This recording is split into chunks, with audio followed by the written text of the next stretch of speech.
Thank you, Geeta, and thank you, Liliane, for your fierce advocacy for the BBC World Service. Over the next hour or so, we're going to show you some of the BBC World Service investigations that have relied heavily on open source journalism, sometimes called OSINT.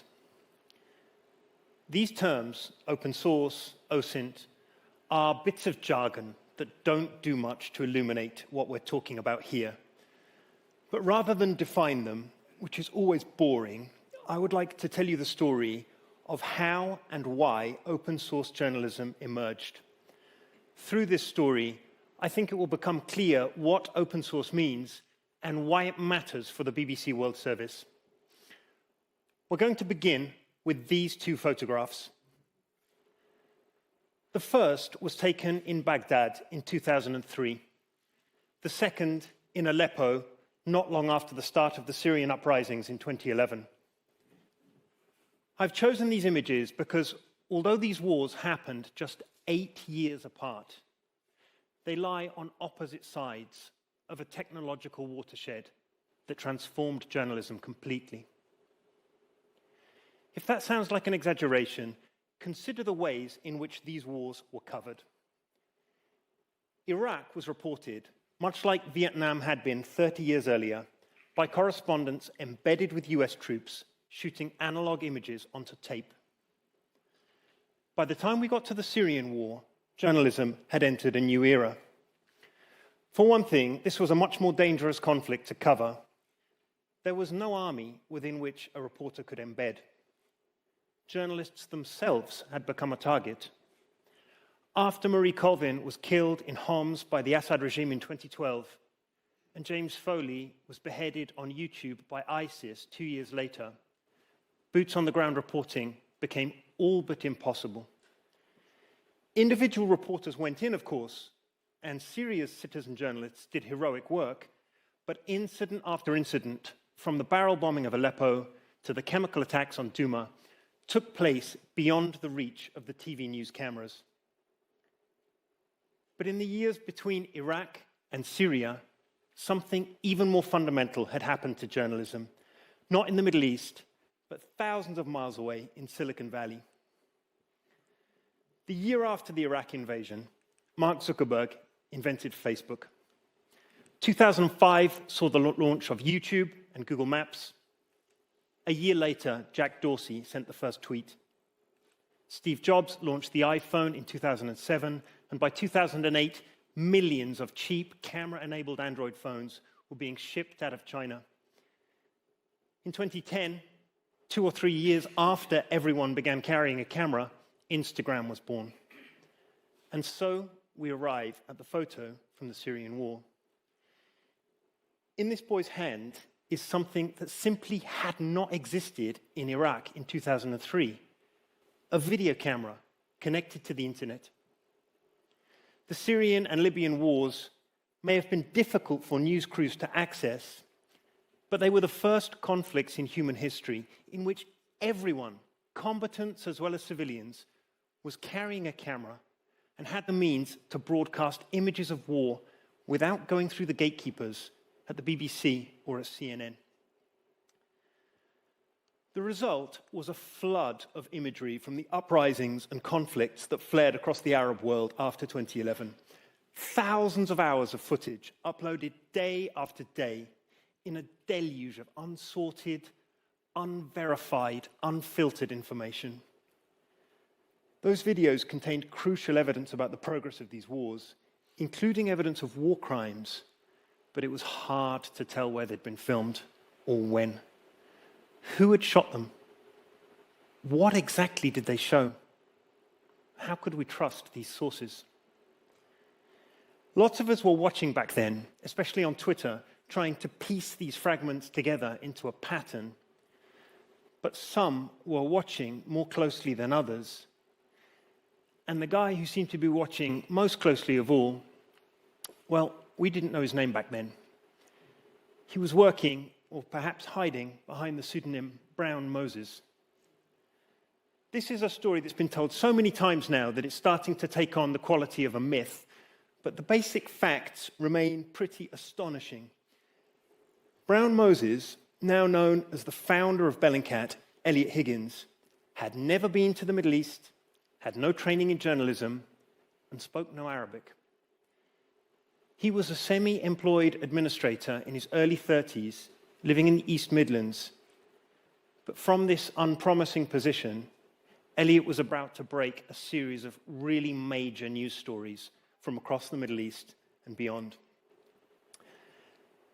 This is one of his first discoveries. It's August 2011, and Libya's uprising has already degenerated into a civil war. Back in Leicester, Eliot is arguing, as he often was, about the Middle East in the comments section of The Guardian. He posted a link to a video in which a Libyan fighter claimed that a coastal town called Brega had been taken by rebel forces. Another commentator pointed out that this proved nothing. The video could have been shot absolutely anywhere, he said. How do you know that this is Brega? Eliot replayed the video, looking for clues. He noted the pattern of the streets as the fighters moved through the town. And he sketched that pattern onto a piece of paper. He fired up Google Earth, panning across the suburbs of Brega, looking for a match. And suddenly, there it was.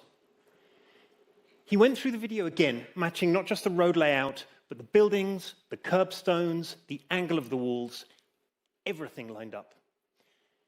Eliot had found out for certain what the world's press corps, gathered in Tripoli, did not yet know. Brega had fallen. Now, this may have been a minor scoop, but it contained a major discovery, the technique of geolocation. In response to that deluge of unsorted, unverified digital information that I spoke about a moment ago, slowly, by trial and error, a method was emerging. A method of sorting fact from fiction, extracting evidence from chaos, separating truth from lies. By 2013, Eliot was monitoring hundreds of YouTube channels from across Syria and extracting so much information from these videos that the Brown Moses blog became an indispensable source for journalists and human rights activists all over the world. In the summer of that year, together with a handful of collaborators in the embryonic open source community, Eliot showed that the Assad regime had used chemical weapons in eastern Ghouta. This was a bigger scoop because Obama's red line had been crossed. Brown Moses was now being cited as a weapons expert in the New York Times and profiled in the New Yorker. A year later, he founded the investigative website Bellingcat, and that site, together with its associated Twitter feed, became the center of a loose global network of couch analysts and citizen investigators who were using satellite imagery, social media, and other openly available sources of information to identify people, track weapons, follow ships and planes, and to expose war crimes. I'm going to show you one more example of an investigation conducted by that early community of Bellingcat volunteers. Again, we're in Libya. It's 2017, and the war is still dragging on. A video emerges online of an atrocity, a mass execution of 18 prisoners, allegedly filmed somewhere near Benghazi. A warning, the video is distressing. The clip was shot, as you can see, to reveal almost nothing about the location, just sand and shrubs. It could have been anywhere, or so the killers thought. The Bellingcat team began by breaking this out into a panorama to extract as much information as possible from the videos. And from that, they identified three features: these buildings, this wall, and this fork in the road. They then spent hours scouring satellite imagery of Benghazi, looking for a match, and they found one here. Looking at that same satellite imagery from ground level, they were able to match the vegetation visible on Google Earth with the vegetation visible in the execution video. And that's not all. Historic satellite imagery is archived online. By searching through the highest resolution imagery they could find, the team discovered that on a particular day, July 17th, dark stains appeared in the sand at this exact location. These marks correspond to the blood stains left in the sand by the men who died here. In August 2017, the International Criminal Court issued an arrest warrant for the warlord who executed these prisoners, Mahmoud al-Werfali. It was the first time that the ICC had ever issued an arrest warrant based solely on evidence from social media. By this point, anyone who was paying attention realized that investigative journalism was being transformed in front of our eyes. Now, I don't want to exaggerate Bellingcat's role in this. Media organizations have been verifying video since the birth of the internet, and the BBC's own UGC teams have been doing it since the early 2000s.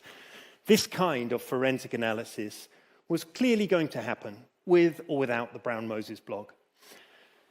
But however we apportion the credit, it is undeniable that this community of couch analysts, lots of them amateur, many of them anonymous, often emerging not from journalism, but from the obsessive world of online computer gaming, had extended the range and possibilities of investigative journalism with devastating effect. The downing of flight MH17, the Skripal poisonings in Salisbury, the attempted assassination of Alexei Navalny. On story after story, it was Bellingcat and the open source community that got there first, leaving legacy media organizations scrambling to catch up. And I'm not just saying this because Elliot is here with us in the audience this afternoon.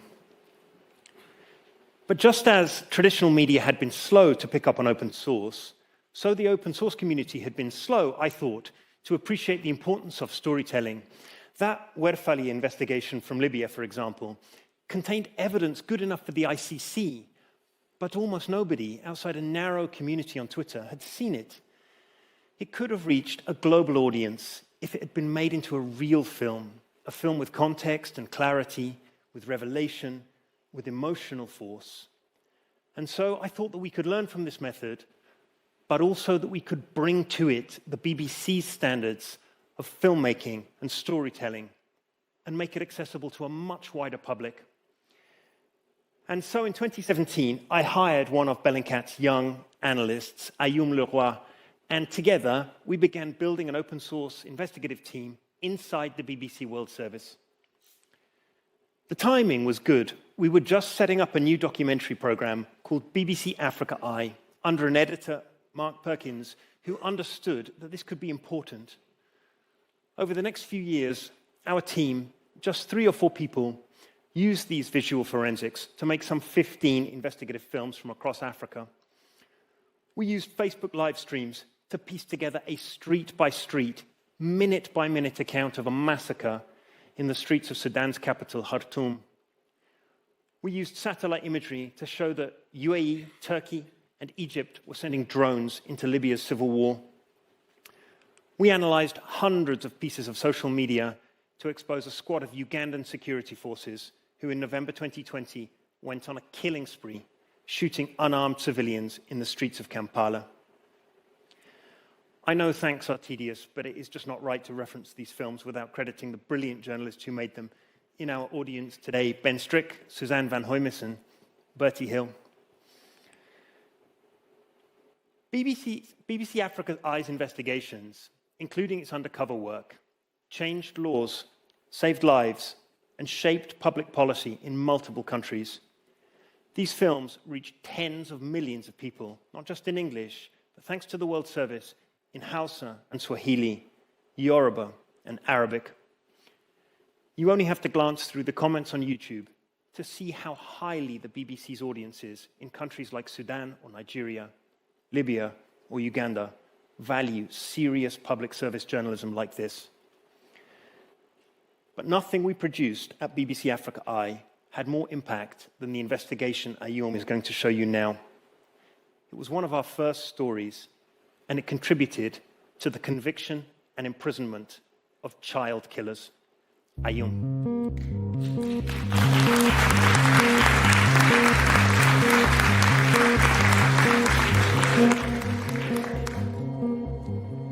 Thank you, Dan. I had been in a job with BBC Africa long when, in the summer of 2018, one morning, I walked into the office, got my cup of French coffee, sat at my desk, opened my laptop, went on Twitter, and saw this video. I warn you, it's distressing. Chocho, Monsieur Seignon.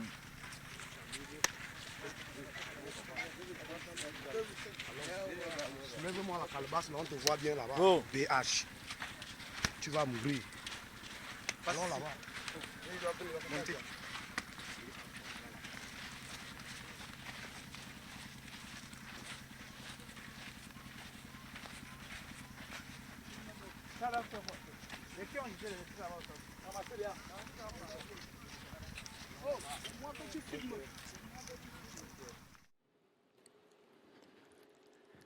At the end of this video, the woman and the little girl are blindfolded, forced to the ground, and shot 22 times. One of the women still has the baby strapped to her back. It was obvious that this was a war crime. As the video began to circulate online, it sparked a dispute about who was responsible. Some said it took place in Mali. Others claimed it was Cameroon. In response, Cameroon's Minister of Communication dismissed it as fake news, saying these were not Cameroonian soldiers. So who was right? If the world was going to find out who was responsible for these atrocities, the first step was to establish where they had been committed. I knew that there was enough visual clues in the clip to have a go at establishing a location, but I also knew I couldn't do it alone. Open source has always been a collaborative, crowdsourced enterprise, and I could see on Twitter that others were also looking for answers. So I convened a private group on Twitter that included some journalists, some people from Bellingcat, experts from Amnesty International, as well as couch analysts working from anonymous Twitter handles. Together, over about a month, this is what we found. This looks like the kind of dusty, anonymous track that could be anywhere in the Sahel. But the first 40 seconds of the film capture a mountain range with a distinctive profile.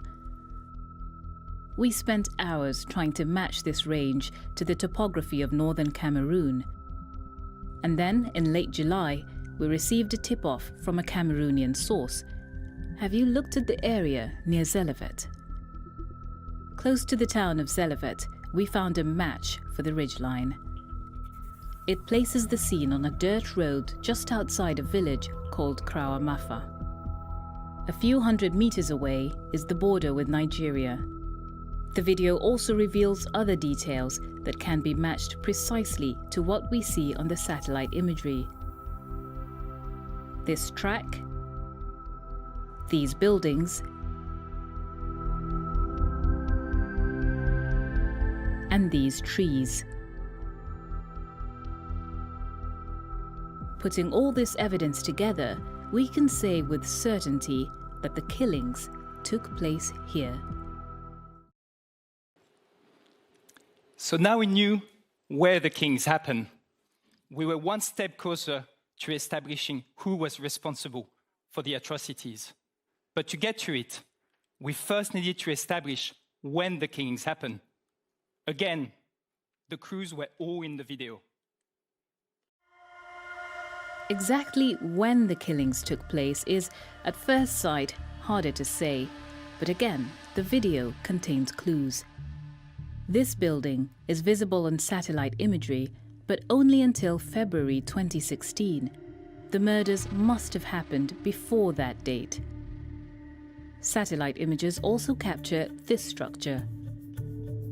The walls surrounding it are present in imagery dated March 2015, but had not yet been built in November 2014, giving us an earliest possible date for the atrocity. The video also reveals this footpath, a path that only appears in the hot, dry season between January and April. There are other, less obvious clues in the video. As they lead these women away, the soldiers, like moving sundials, cast shadows on the track. A simple mathematical formula tells us the angle of the sun in comparison to the horizon. We can also see what direction the light is coming from. When we add this data to our location, we can get a precise time frame for this event. The killings happened between March 20th and April 5th, 2015. Eventually, we were able to establish not only where and when the killings happened, but also who had committed these atrocities. Here are the names and the faces of the 3 men who actually pulled the trigger. Sergeant Cyriaque Bitiara, Private Barnabas Donosu, and Lance Corporal Tsanga. Our story dropped in September 2018 and went completely viral with admiration for the investigative work and outrage about the crimes from journalists, celebrities, and politicians. Well over 10 million people have now watched this film, and at least another 15 million I've followed it as a Twitter thread online. Months after the story came out, the US terminated 17 million of US dollars aid to Cameroon, citing growing concerns over human rights violations. And in September 2020, exactly 2 years after our investigation, a military court in Yaoundé convicted and sentenced 4 of the soldiers involved in the killings to 10 years in prison. They are still there today. In the years since, this film and the Twitter thread have been widely emulated across the industry. Anatomy of a Killing has become a standard teaching resource in workshops all over the world to show students from Google workshops to Princeton seminars the power and potential of open source journalism. Dan mentioned earlier our hopes of matching Bellingcat-style techniques to BBC level of storytelling. And it was the storytelling, as well as the investigation, that marked this piece as something special. Instead of just showing people the conclusions, we show them exactly how we have found this stuff out. We didn't ask them to take anything on trust. We showed them a process and a series of findings that with a bit of patience, they could also verify from their own laptops. We show them how they could get to the truth.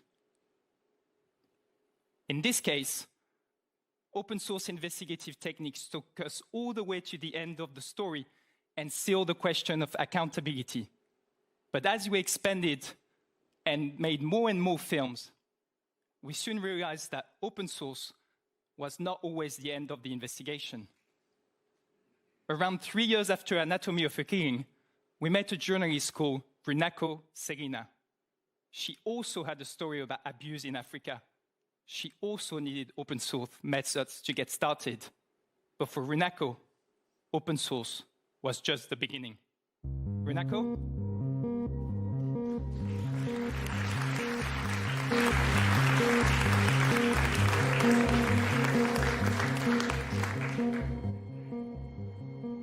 Hi, everyone. This story starts back in 2020. I'd been living in China for several years, studying Chinese and working in Beijing. It became my home, but a feeling you get used to as a Black woman living in a country with a tiny Black population is not always feeling welcome. And I soon realized I wasn't the only one. Members of China's African diaspora shared our experiences of casual racism, ignorance, and sometimes harmless encounters on WeChat groups and on a platform I'd created. And it was through this that I came across this video. 我是黑鬼，巨杀低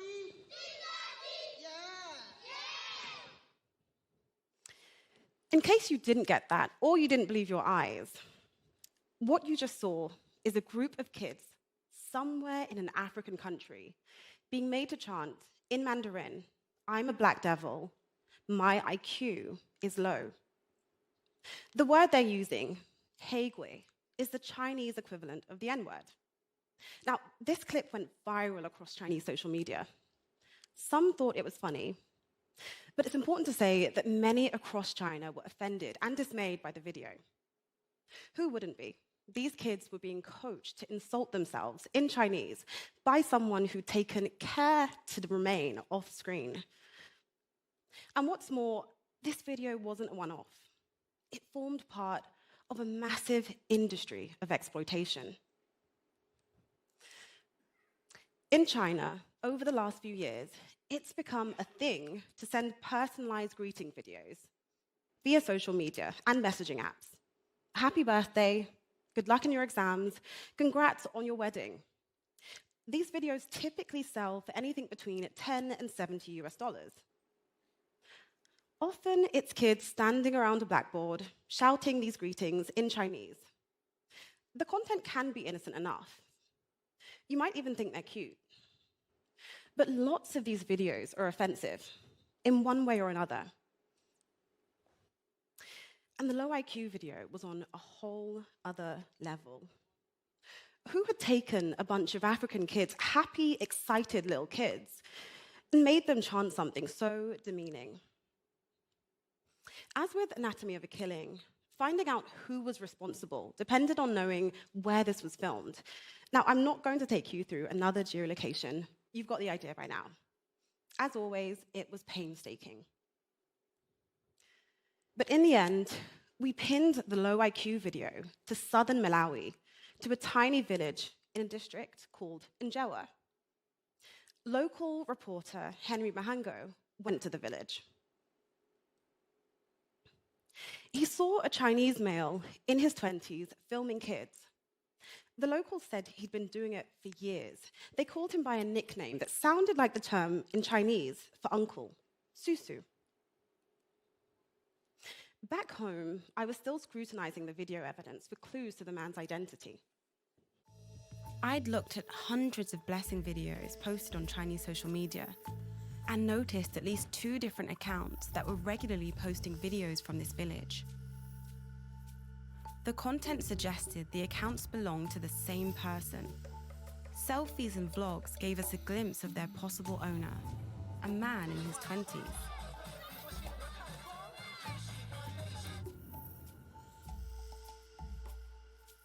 Among the posts, there was a single photo of a national ID card. We finally had a name to work with, Lu Ke.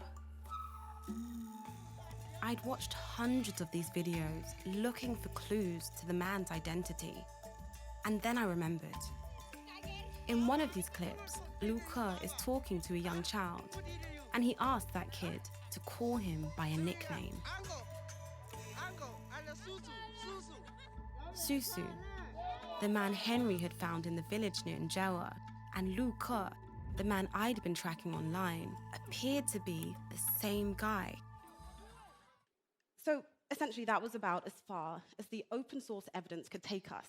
So I flew to Malawi and teamed up with the Chinese undercover reporter who made contact with Lu Ke. We found out via my searching online that his name was Lu Ke. Wearing a secret camera, our reporter posed as a businessman in the market for blessing videos and found out that Lu Ke was more than happy to talk.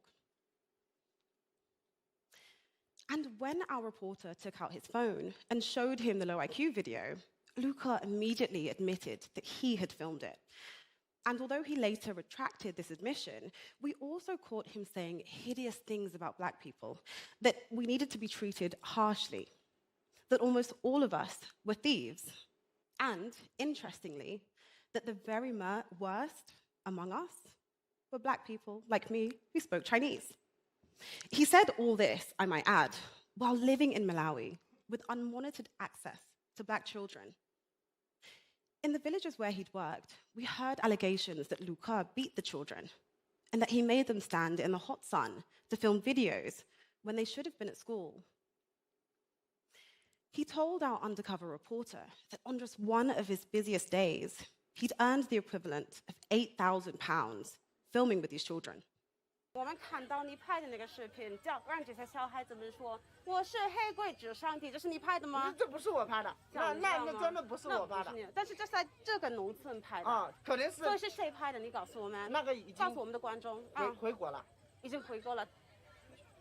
所以你没有曾经说过，大部分的黑人都没有良知，你没有这样说吗？我说大部分人都是喜爱中国人。但是你之前一直说，我们已经看到，我们有一句你知道吗？我们有证据，所以你可以说真话就比较好。我一说真话，我说真话。你没有说过，一大部分的黑人没有良知吗？我没说过。我没说过。OK，你没有说过，没有一个不偷的的黑人吗？我没有说过。没有说过，真的吗？我没有说过。真的吗？真的，这是我确定，我没有说过。你没有说过，能讲普通话的黑人是最坏的黑人，最危险的黑人吗？没有。真的吗？真的。所以你不觉得这些可爱的小朋友们是黑鬼吗？你觉得我是黑鬼吗？As you can see, Lu Ke denied all our allegations, but the evidence of racism and abuse was plain to see. It was there in social media videos. It was there in the undercover filming by our team. When the film Racism for Sale was released in June 2022, there was outrage online and protests on the streets of Lilongwe. Malawi's foreign minister told the press, "We are disgusted, disrespected, and deeply pained." China's most senior Africa diplomat vowed to crack down on the industry and claimed that China had zero tolerance for racism. But it was too little, too late. While we noted that Lu Ke's racism was a direct insult to the many Chinese people who didn't share such views, many viewers shared our observations that this was the exact opposite of the image China seeks to promote in Malawi and across the African continent. Lu Ke fled into Zambia, where he was arrested, jailed, and eventually extradited back to Malawi. There he was tried, convicted, and sentenced to 12 months in prison. When he was released, he fled the country. But the impact wasn't limited to Lu Ke. Faced with this kind of scrutiny, the blessing video industry in Malawi, an industry built on systematic exploitation of children, effectively collapsed. What we've achieved with this story, exposing wrongdoing, holding those responsible to account, and bringing about change, shows the power of open source and online investigation combined with on-the-ground reporting. It also shows the astonishing reach and impact of the BBC World Service.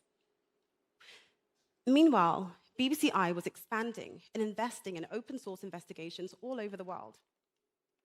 Some of our colleagues turned their attention to Russia, which had just invaded Ukraine. And there, on Russian social media, my colleague Vicky came across a group of women using open source methods. And they were on a mission. Vicky?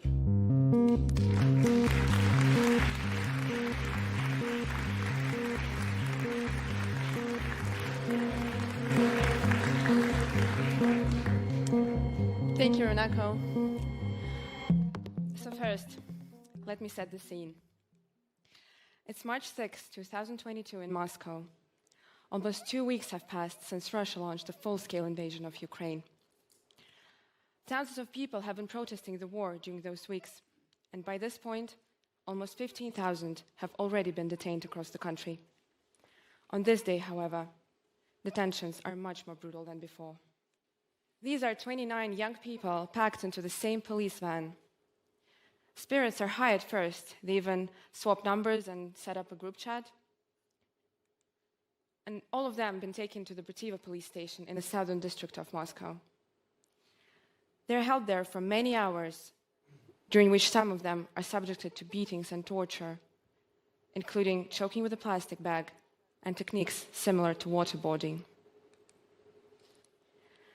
The news of torture broke quite fast, thanks to one of the incredibly brave detainees who managed to leak the recordings that she made while keeping her phone in her pocket while at the station. This is the recording. А я тебе сейчас в голове, вот я что думаю. Поняла ты? Ауч. Да, ауч. Ауч. Давай, сейчас застрелю, все. Чего вы меня бьете? Потому что я так захотел. Чего ты смотришь своими глазами? Ну-ка села, Мужчина, вы понимаете? да, я зверь. As you can tell, the recording is quite gut-wrenching. And that's how thousands of people in Russia felt when they first heard it. In the news articles, the men on the audio were described as anonymous, unknown, unrecognized. The men in black and the men in beige. The thought that this will be one of many incidents in Russia when police are enjoying impunity was a sad reality that no one wanted to come to terms with. Unfortunately, we did not. After a bit of hustling and asking fellow Russian activists if the detainees would be willing to talk to me, 9 of those detained at the Brativo police station and I set up our own little group chat. I quickly learned that none of them could be described as broken, and neither did they lose their humor. They were joking around about the abuses that happened to them and were incredibly determined to hold those who did it accountable. So we joined our efforts and got to work, trying everything we could think of to unmask the men. We searched photos by location, in and around 5-kilometer radius around the police station. We found everyone who had ever mentioned this police station at their workplace in the social media. And we looked through every name on the official documents the detainees managed to take photos of. Last but not least, one of the girls drew a sketch of the suspect. It was only a few months later we realized that this was a terrible sketch and a completely pointless exercise. We were really working with very limited data here. None of the detainees remembered the men's names. No one had managed to take a clear picture, only a blurry video of one of them. The alleged boss, who was not beating anyone himself, but oversaw everything that was happening at the station. We call him the man in beige. The only known variables were the location and the faces imprinted on the survivors' brains that they would definitely recognize. So then we got lucky. In April 2022, the database of Yandex Food, a food delivery service, was leaked. Just imagine that tomorrow, every address you've ever ordered Uber Eats to gets leaked, along with your phone number, becomes public knowledge. That's exactly what happened. And everyone in Russia was freaking out and checking if their info had leaked as well, anxiously checking their home addresses. The atmosphere in our little group chat, however, was very different. All of us went straight to the Brativo police station address, and we got 9 phone numbers. Phone numbers are like digital footprints. They leave tracks. We followed those tracks to a website showing his was used to place 6 classified adverts. One from 2019 is selling a desk chair from Brativo police station, which, when added to the Yandex Food order, is another indication that Ivan works there. That advert doesn't tell us anything more about him. But further down the list, we see something else. A car for sale, less than 10 minutes drive from Brativo police station. And unlike the last one, this one has a full name. Ivan Ryabov. Once we had a name, a quick search brought up a photo. We'd found him, Ivan Ryabov. That was the man in black. What about the other one, the man in beige? Well, his phone number wasn't in the leak, but one blurry video and children's karate competition led us to him. No name, no rank. So who is he? BBCI Investigations obtained a police report from March 6th. It's signed by the police station's acting head, A.G. Fedorinov. Searching for that name, takes us to a 2012 article about a town's criminal investigations department where it's written in full, Alexander Georgievich Fedorinov. There's a photo of him too, which looks like it could be the man in beige, only 10 years younger. Facial recognition software leads us to a more recent picture of Fedorinov on VK, Russia's equivalent to Facebook. It was posted by an account that can be linked to a user called Alexander Fedorinov. And that same account is included in a job vacancies advert for Brativo police station. All our evidence leads us to one conclusion. The man in beige is the acting head of Brativo police station, Alexander Fedorinov. Knowing Russia's context, we knew right at the start of the investigation that we will not get any legal consequences for the men we find within the country. The current regime in Russia is built to encourage such behaviors, and police and special forces have immense power and the promise of impunity. However, investigating in Russia, you learn to accept the fate of almost never triggering immediate change, but keeping a very important archive of crimes and atrocities so that they're not forgotten or overseen once the change becomes possible. I do know that us de-anonymizing Ivan Ryabov and Alexander Fedorinov brought closure to thousands of people who first heard those chilling recordings back in March 2022.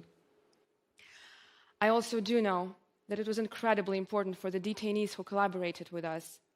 They got to regain their power and agency back, turning from torture survivors to brave investigators capable of bringing accountability. I also do hope that it made Ivan and Alexander's life less easy. It's tricky to find a match on Tinder when your name is forever in headlines with the word torture along with it. As for some official consequences, they did happen outside of Russia. On March 8, 2023, the European Union made a special gift for International Women's Day by sanctioning both of these individuals. Our story is just one example of the power of open source tools in the hands of ordinary citizens. Meanwhile, an investigation by the BBC's Turkish language service was having another remarkable effect. In a remote village in Turkey, a housewife was using their story to teach herself open source investigation skills. As my colleague Osman is here to explain.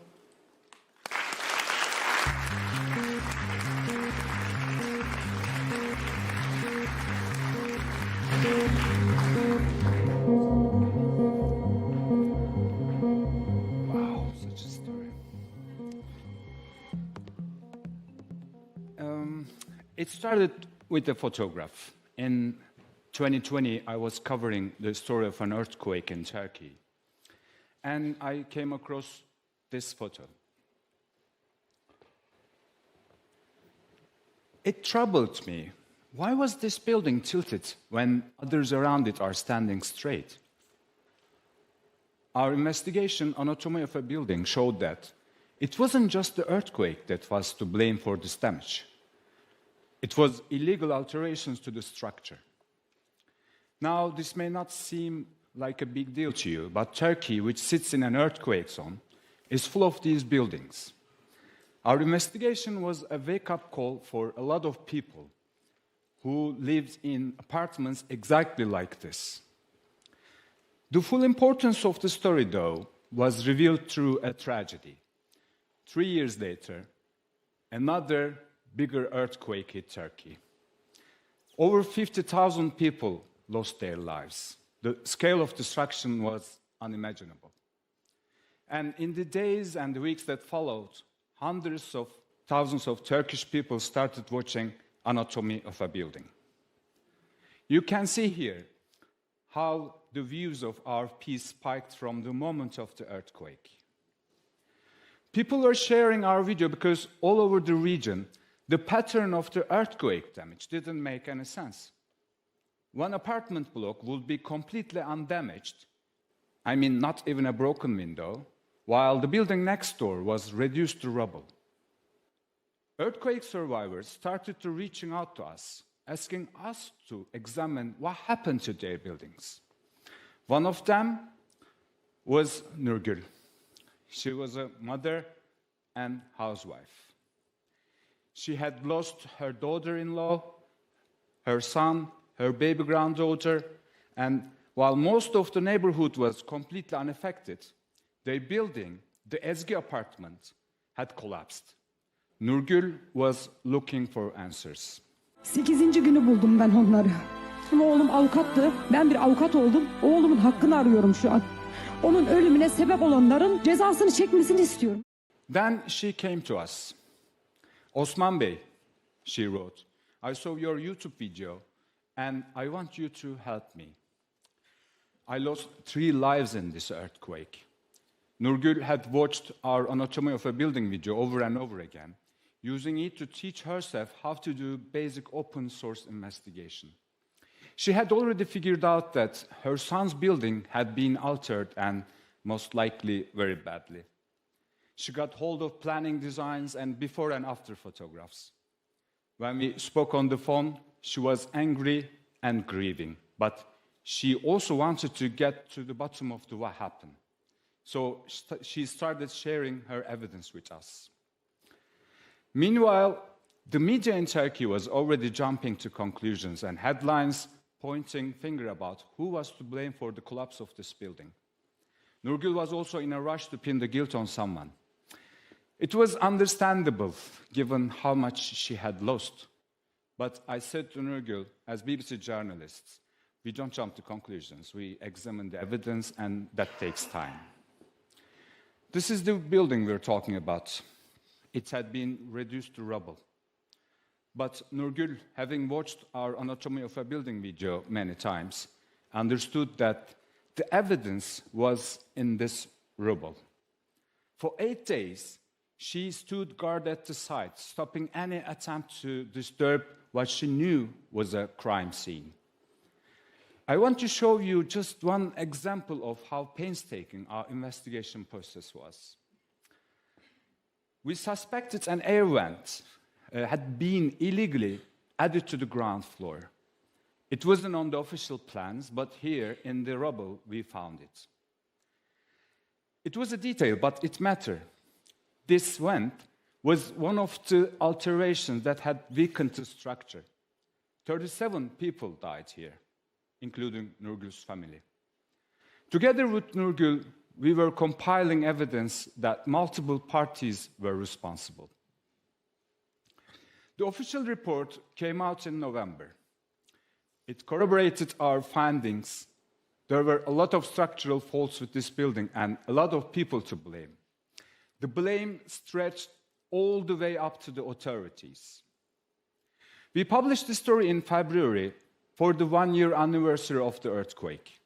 The response to Nurgül's determination was overwhelming.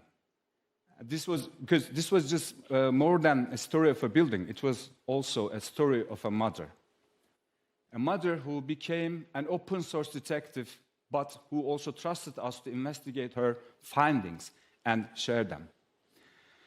We got Nurgül her answers, and those responsible are now facing criminal charges.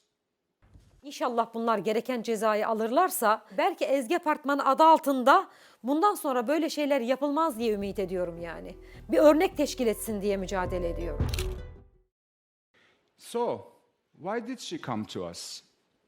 She told me many times it wasn't just me she trusted the BBC. And look at the comments from the Turkish audience. It's amazing how much they appreciate our work at the BBC. And it's a great example of the BBC belongs to all of us. Our use of open source journalism is evolving. It was also becoming a core part of newsroom. But one thing remained true. Vital information is often out there online, sitting in front of us. As my colleague Abdurrahim showed with this next story. Abdurrahim?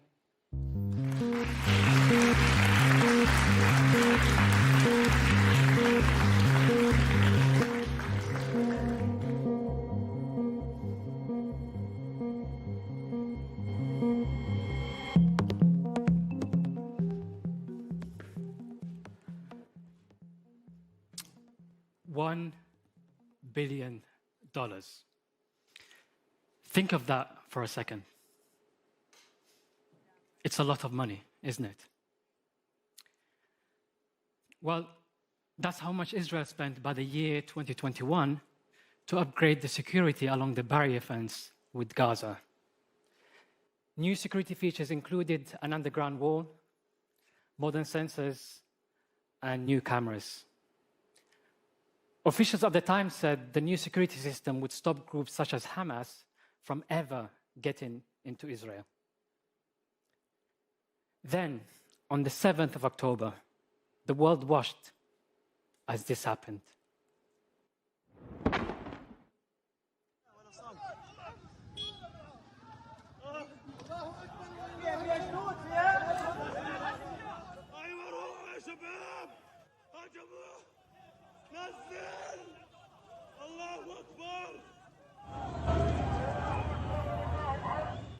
Now, in the weeks and indeed the months that followed, we at the BBC reported on the war. The 1,200 people killed in Israel, the more than 34,000 people killed in Gaza, and the over 100 hostages still missing. But one question remained largely unanswered. How did Hamas do it? Now, back in October, I was getting ready to launch a new forensics team at BBC Arabic. With the unfolding events, the launch couldn't wait. We scrambled. And alongside our colleagues at BBC Verify, we started working within hours. But where to start? The clues were already out there if you knew where to look. Many of you may be familiar with the messaging service Telegram. It has become popular with armed groups in recent years. They use it a bit like Facebook and Twitter. There, they face less scrutiny and have been less likely to face suspensions. So it wasn't a surprise then that Hamas was using it to get their propaganda and messaging out. And for us, it proved to be a trove of information. Buried within those Telegram channels, we found videos that proved Hamas had been training for their attack, not just for weeks, as some early reporting had suggested, but in fact, for nearly 3 years. The videos posted by Hamas ahead of their attack show the militants held 4 major drills. They trained for various scenarios where they attack Israel by land, sea, and air. They practiced storming buildings and taking hostages and destroying barriers. Let me show you one of these videos.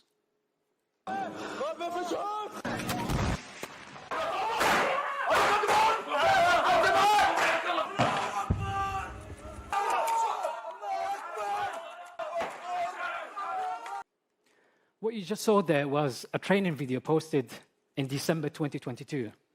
Hamas fighters were practicing at a mock Israeli town they built. And this training site in the north of Gaza was located just 800 meters from the barrier with Israel. It was all happening in plain sight. And this was just one site. We went on to geolocate 14 training sites in all. They were used over a period of nearly 3 years. In fact, the last training session took place only 25 days before the 7th of October attack. But that's not all. While the world focused on Hamas, we discovered it wasn't just Hamas that trained for their attack. 10 other militants or 10 other militant groups joined them on their exercises. They included Palestinian Islamic Jihad. Now, these groups come from a spectrum of ideological backgrounds, ranging from the hardline Islamists to the relatively secular. We visually identified them by their distinctive headbands and insignia. And based on our open source investigation, we published this piece. In it, we reported for the first time that at least 5 other groups, as well as Hamas, took part in the attack. Our investigation was picked up and reported around the world. Now, you may ask yourself, why does this all matter? For one, accountability. The 7 October assault was described in some early reporting as a surprise attack by Hamas. We showed that Hamas and its allies were brazen about their trainings. When we asked the Israeli Defense Forces about the issues raised in our report, they told us they were focused on eliminating Hamas, and they would consider our findings at a later stage. It's also worth noting, just about a week ago, the Israeli military's intelligence chief had resigned. He said he took responsibility for the security failures that led to the 7 October attack. Our findings also offer another form of accountability. We now know it wasn't just Hamas that crossed into Israel that day. Hamas at times has said it does not hold all of the hostages.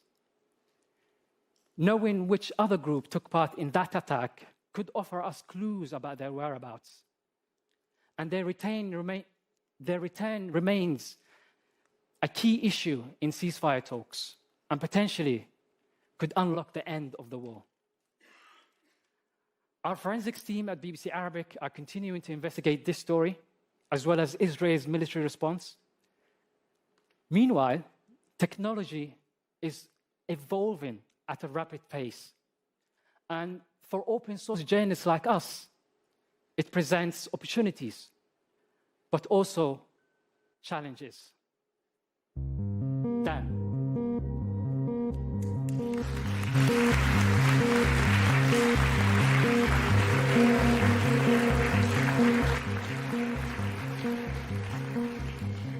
Thank you, Abdirahim. Over the last half hour, we've seen how the BBC World Service has used open source journalism to hold power to account.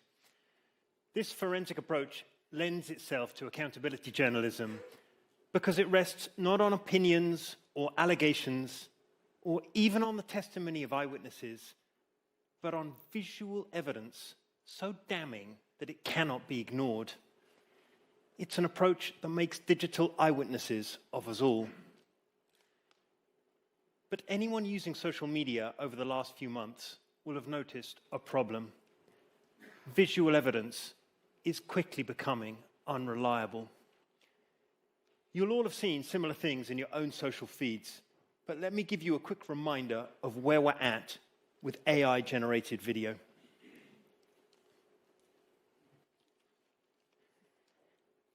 If you're clinging to the hope that you can still just about spot the difference between fake and real, let me sink that life raft for you. Within a few years, perhaps within a few months, the fake and the real will be completely indistinguishable.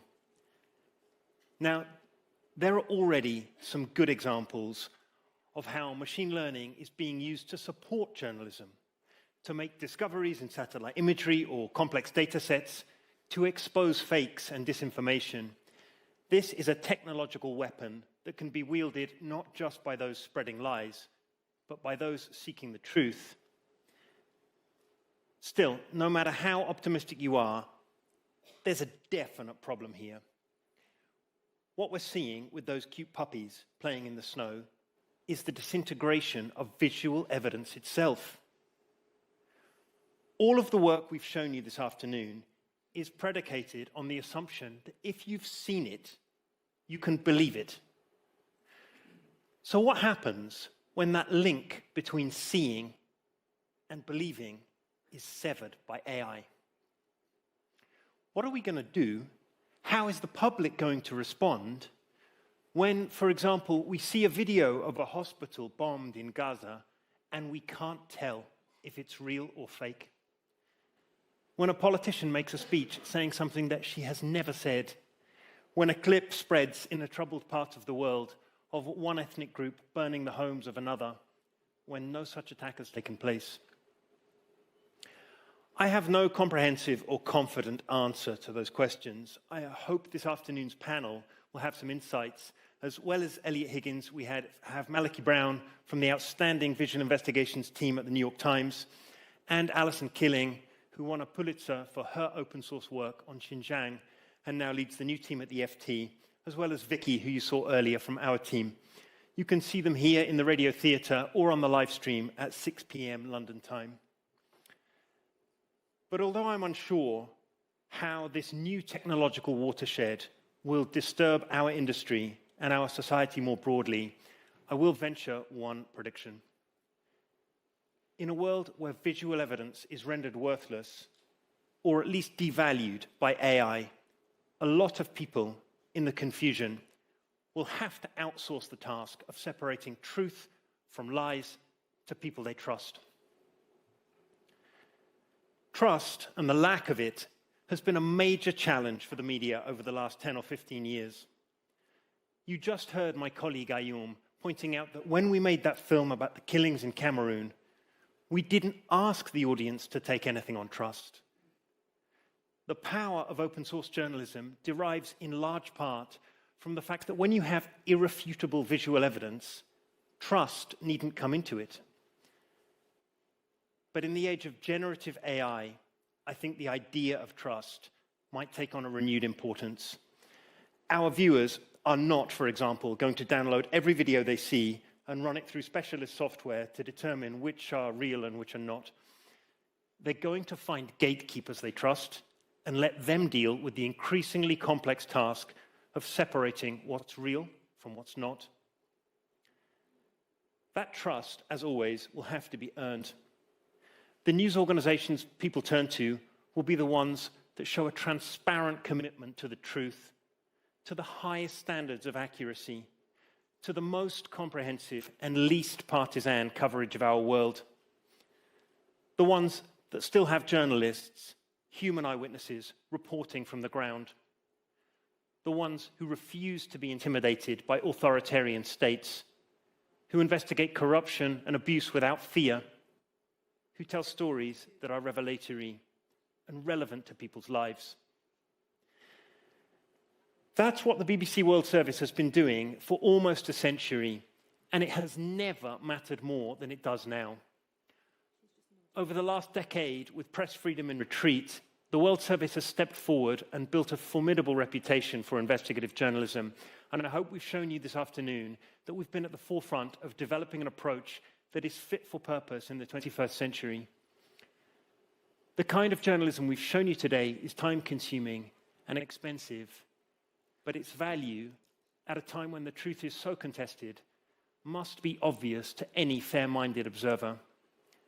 I know I speak for all the brilliant investigators who have told you their stories this afternoon, and for all my colleagues, when I say that we are proud to work for the World Service, that it is a force for good in a volatile world, and that it deserves your support. Thank you.